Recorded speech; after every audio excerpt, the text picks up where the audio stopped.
filed a sworn opposition Yan. to the application of Secretary Rimulya to the Office of the Ombudsman on two grounds. Secretary Rimulya publicly announced that he added restitution as requirement to the Witness Protection Program. Ayan. That requirement does not exist in the law, but he insisted. That justice, to my mind, clearly indicates or demonstrates the lack of required legal acumen as well as adherence to the standards of probity befitting an ombudsman. Second, the Secretary's affirmation of the bending the law constitutes a violation of the Code of Professional Responsibility and Accountability. These two grounds, Mr. Justice, are not enough for the JBC to consider. Nako.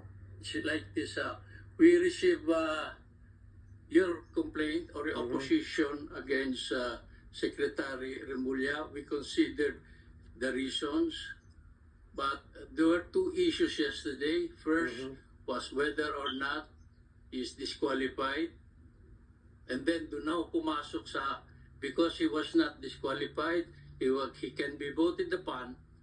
Pumasok na ho dun yung consideration of the merits of your complaint.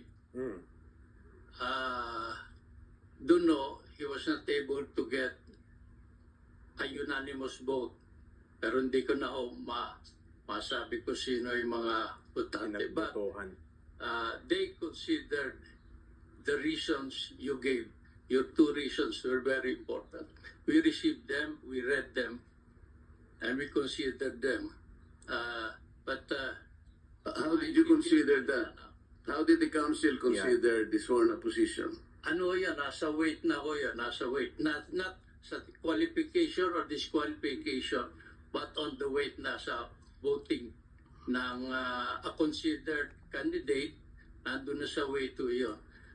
The members, majority are appointed by the president. They considered that it is, they voted, the majority voted for him, so they did not give it much weight, you know. Nako po.